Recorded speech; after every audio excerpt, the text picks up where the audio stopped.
السلام علیکم ناظرین، ہمارے چینل تعبیر نامہ میں خوش آمدید۔ خواب میں رسی بٹنا یعنی اون سے رسی بٹ کر بنانا۔ حضرت ابن سیرین رحمۃ اللہ علیہ نے فرمایا ہے کہ اگر کوئی شخص خواب میں دیکھتا ہے کہ رسی کو بٹتا ہے تو اس کا مطلب یہ ہے کہ وہ سفر کو جائے گا، اور سفر کی کمی بیشی رسی کی درازی اور کمی کے مطابق ہوگی۔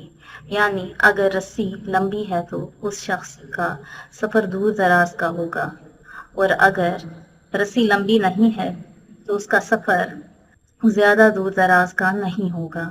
اگر کوئی شخص خواب میں دیکھتا ہے کہ کوئی چیز سینے کے لیے اس نے دھاگا بٹ کر بنایا ہے تو اس کا مطلب ہے کہ کوئی کام اپنی بھلائی کے لیے کرے گا، یا پھر کوئی کام کسی اور کی بھلائی کے لیے کرے گا۔ حضرت جعفر صادق نے بھی اس خواب کی تعبیر بیان کی ہے۔ وہ کہتے ہیں کہ دھاگے یا رسی کو بٹ دینا 3 وجوہات کی بنا پر ہوتا ہے۔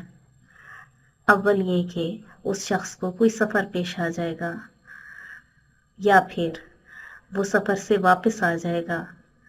دوسرا یہ کہ اس کے تمام کام جو رکے ہوئے ہیں وہ ہو جائیں گے اور اس کو فراخی نصیب ہوگی، اس کے جو حالات تنگ ہیں وہ درست ہو جائیں گے۔ ویڈیو کو آخر تک دیکھنے کے لیے بہت شکریہ۔ اللہ حافظ۔